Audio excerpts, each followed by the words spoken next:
Here is our fibrocartilage slide. It has a tremendous amount of tensile strength, which is supplied by the multiple collagen fibers you're going to see in this slide. The lacuna are fairly small with small chondrocytes in them, and generally the dye is blue and the chondrocytes are going to be somewhat red. And we'll take a look at this. We're going to find this in the intervertebral discs and the pubic symphysis and some of the areas of the knee joints. Here is the fibrocartilage using the 4x objective. At this magnification, you can see some of the fibers and very few of the lacuna with chondrocytes in them. Details are not very easily seen at this magnification. Our next magnification should show us a little more.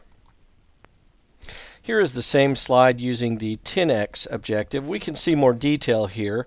We can see some of the fibers. These are collagen fibers. We can see little lacuna with tiny little chondrocytes, but these are going to be much more apparent when we use the next objective, the 40x objective.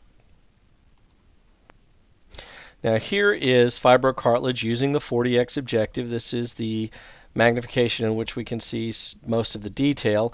We can see lacuna.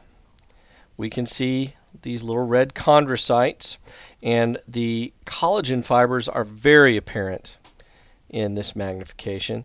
If you'll notice, these lacuna are much further apart than in either elastic or hyaline cartilage, and the fibers look quite a bit different as well.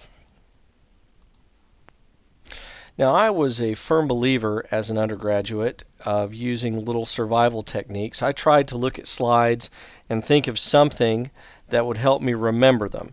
When I look at fibrocartilage, I always think of the Van Gogh masterpiece Starry Night. I think it's because of the brush strokes, this impressionistic, broad, bold strokes always reminded me of fibrocartilage. It doesn't really matter which hint you use, but a hint can be helpful. This is an important survival technique that can help you to learn these slides and tell them apart simply by associating them with something that you are more familiar with.